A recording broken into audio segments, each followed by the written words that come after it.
Hey, what's up? Ako nga pala si BT at nandito ngayon tayo sa BT Reaction and welcome to my channel, Tunay na Kritiko.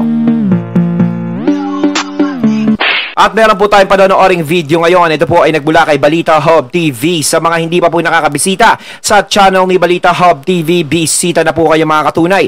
At kung hindi pa kayo nakakapag-subscribe, subscribe na din po kayo mga katunay kay Balita Hub TV. At syempre, huwag nyo rin po sana kalimutan na mag-subscribe dito sa channel ko sa Tunay na Kritiko sa mga hindi pa nakakapag-subscribe, and click the notification bell para maging updated po kayo sa mga reaction videos na aking ilalabas. At huwag na natin pagtagalin at sabay-sabay na nating panoorin ang laman ng video natin sa atin ni Balita Hub TV at bibigyan natin ng reaksyon. Pasok!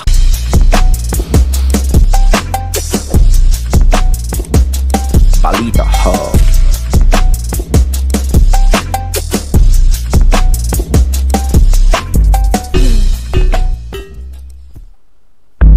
Ayan! Paalaala! Right, what's up sa inyo mga kababayan? Ayun, bago natin simulan ng video ng ito, nais ko nga pala magbigay ng credits dito sa boses na madidinig natin at bibigyan ng reaksyon. Walang iba kundi kay Jake Magnus. Sa mga hindi pa nakakabisita sa channel ni Jake Magnus TV, bisita na po kayo mga katunay. At kung hindi pa kayo nakakapag-subscribe, subscribe na din po kayo mga katunay kay Jake Magnus TV. Pagpatuloy natin. Ito pong pag-uusapan natin mga kababayan, napakaganda po nito dahil yun pong trademark or yung pangalan na Itbulaga mga kababayan ay binabanggit na po nitong si Bossing Vic mismo sa EAT mga kababayan, yung trademark, yung pangalan na Itbulaga. Pero bago po natin pag-usapan yan, ay nais ko po munang sabihin sa inyo na kung kayo po ay bago pa lamang po dito sa ating YouTube channel, hinihikayat ko po kayo na huwag niyo po sanang kalimutan na i-like itong live streaming natin na ito at huwag niyo na rin pong kalimutan na mag-subscribe dito sa ating YouTube channel. Ito na rin po yung ating notification bell para lagi po kayong updated sa tuwing mag-upload po tayo ng mga ganitong klase ng live or issue mga kababayan na nagaganap dito sa ating bansa mga kababayan. Anyway, shoutout po sa 56 at dun nga mga kababayan na kung saan binabanggit daw po ni Boss Vic Soto, ni Bossing Vic, yung Itbulaga mga kababayan dun sa sugod bahay ng EAT noong mga nakaraang araw. So pakinggan po natin ito mga kababayan.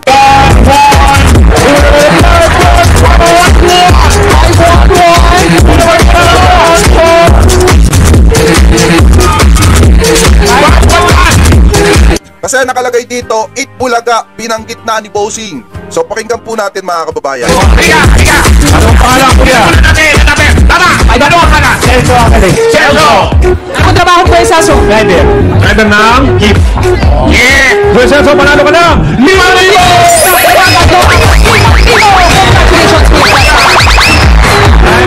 Ito yun mga kababayan, dito sa parting ito, may isang driver na nanalo, nabunot sa sugod bahay mga kababayan at nanalo ng 5,000 piso. So ngayon mga kababayan, 5,000 mga kababayan, 5,000 peso ito.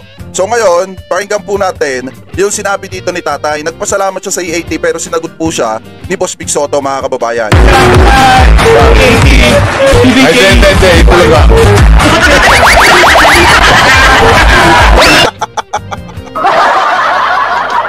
Habang nagpapasalamat si tatay, sabi ni Boss Vic Soto, sabi ni Bossing Vic mga kababayan, hindi, Itbulaga. Tapos biglang nagsigawan na sa studio. Kasi alam ko naman, yung mga nakatutok lagi dito sa EAT, alam ko napanood niyo ito na kung saan napapalakpak pa nga si Alan Kay at napataas pa nga rin yung kamay. Mga kababayan, hanggang sa nagsigawan na yung mga tao sa studio at maging dito mga kababayan, dun sa labas ng nasugod bahay nitong sina Kuya Wally. So ngayon mga kababayan, ang punto kasi dito, ano po, siguro naman, kung alam ng Tito Vic and Joey na hindi nila makukuha yung trademark, hindi na nila babanggitin pa yan. Dahil alam naman natin mga kababayan, banggitin man o hindi ng Tito Vic and Joey yung pangalan or yung trademark na Itbulaga, ang suporta kasi ng tao nasa sa kanila na. So ngayon mga kababayan, since binabanggit-banggit na nga ni Bossing Vic, kahit nung nakaraang araw pa, mga kababayan, di ba, nasabi pa nga ni Bossing Vic na pasasaan pa at ganun din naman yung pupuntahan. Eto kasi yung nakikita natin dito na siguro may alam na sila dun sa naging resulta ng preliminary injunction, hindi pa lang ipinapublic. So ang sinasabi dito, no, na talagang merong pag-asa na mabalik sa TBJ ang pangalan, yung trademark ng Itbulaga. No, talaga namang kung sino ang may karapatan dyan, ikitang-kita na. TVJ talaga. Lagi nating pinag-uusapan yan dito na siyempre ang creator ng pangalan na yan si Sir Joey De Leon. At talagang 1979 pa lang, no, kasama na nila ang Eat Bulaga. 'Di ba? Halos pumasok lang sa istorya yung mga halos host nung 1980s na, 'di ba? Ganyan. Pero bukod doon, kung merong mang nagawa yung mga halos host sa kanila, yung tape, no, para makatulong sa programa nila, is salamat. No, nagpapasalamat naman sila doon. Pero lahat ng mga naitulong sa kanila ng tape ay naibabalik naman nila. No, kahit pa nga magkano yung naipapaluwal sa kanila, naibabalik nila. Baka nga triple pa. Kaya malaki ang ginawang sakripisyo ng TBJ para ang Eat Bulaga na yan ay manatili ng ilang dekada dahil sa pagtsatsaga, sipag, talino, at galing at pagmamahal sa mga tao, niyakap yung pangalan na yan at minahal ang Eat Bulaga simula pa noon. Kaya kung sino ang may karapatan dyan para sa akin is ang TVJ. Dahil mas malaki ang ginawa nilang sakripisyo. Ngayon nagbabanggit na si Sir Bossing Vic. Ayan, nga na Eat Bulaga, no? Eat Bulaga is karapatan nila yon kung tutuusin. Pero kahit karapatan nila is hindi nila ginagamit. Pagkos, pinagamit pa nila sa kabila, di ba, na hindi rin naman dapat gamitin ng kabila. Dahil pinagtatalunan pa yan at wala pang resultang lumalabas. Kababayan, siguro, ang tingin ko dito, baka sa Tito Vic and Joey pumabor yung resulta. Pero hindi po natin pinapangunahan yung korte. Hinihintay pa rin po natin yung January katapusan bago natin malaman yung isang bagsakang result. Pero maganda to. Maganda to mga kababayan. Napakaganda nito kasi unang-una, kung sa Tape Bulaga nangyari yan, ano po, siguro baka nangisay na yung mga host doon. Na mabanggit yung trademark na EAT. Mga kababayan, kung doon niya nabanggit sa Tape Bulaga, baka nangisay na. Malamang ko pag di ba mahilig sila magtanggal ng mic, so sobrang tarantado, baka pagtanggalan lumipad yung mic. Yung mga host doon. Pero dito mga kababayan, talaga makikita nyo sa EAT, lantaran pang binabanggit ni Bossing Big, yung about sa trademark mga kababayan. So pakinggan pa natin. Sila naman talaga yung Eat Bulaga eh. Ay, Eat Bulaga.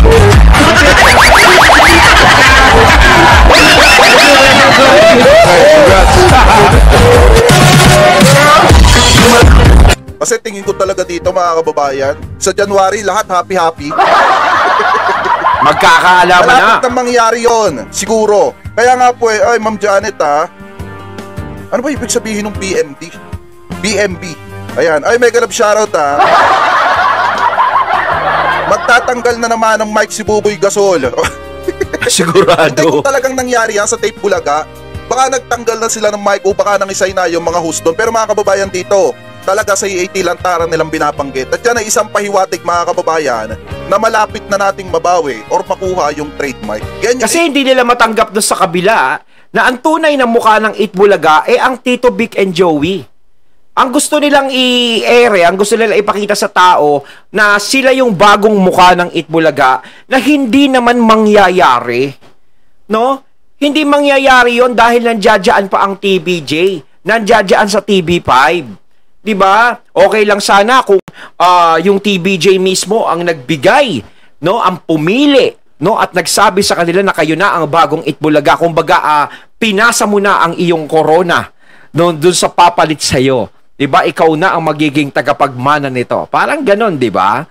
Pero wala eh. Walang nangyaring ganon. Kahit sabihin na ang tape ang nagtalaga sa kanila ng ganyan, hindi pa rin. Dahil walang consent ng TBJ yon. Dahil ang Eat Bulaga, hindi naman talaga tape yan eh. Sino ba ang kasama ng tao sa tuwing tanghalian? Tape ba o ang TBJ? Di ba ang TBJ? Sino ba ang nagpapasaya sa mga tao? Tape ba o TBJ? TBJ, di ba? Sino ang nagpapakahirap at pilit na inaangat ang programang Eat Bulaga? Hindi lang pilit. No, siyempre nagsisikap na iangat ang pangalang Eat Bulaga hanggang sa makilala. Tape ba o TBJ? Siyempre TBJ. Diba? Ang Eat Bulaga sumasalamin sa TBJ. Hindi makakalimutan ng tao kung ano ang ginawa ng TBJ sa Eat Bulaga. Iyan yung kutob ko dyan. Mga kababayan, balikan nyo ako pag hindi nangyari yan.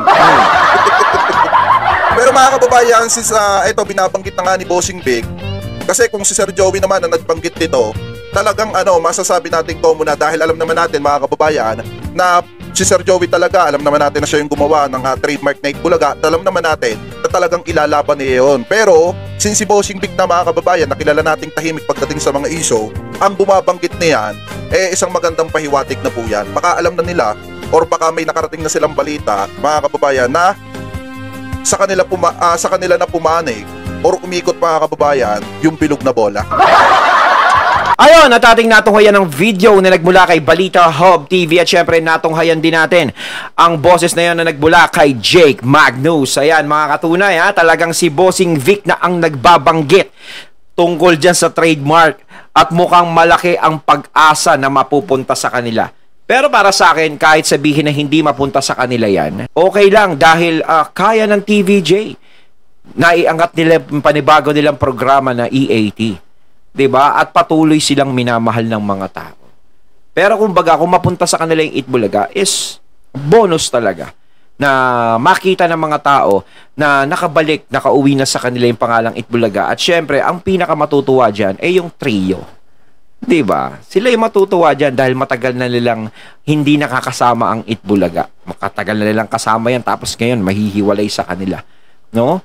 At lilinaw din yan. At malalaman kung kanino talaga mapupunta yan at kung sino ang gagamit ng trademark na Itbulaga. Pero ako, pakiramdam ko, sa akin lang din, pabalik yan.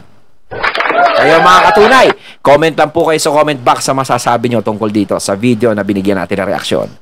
So once again, I'm BT and I'm out. Peace.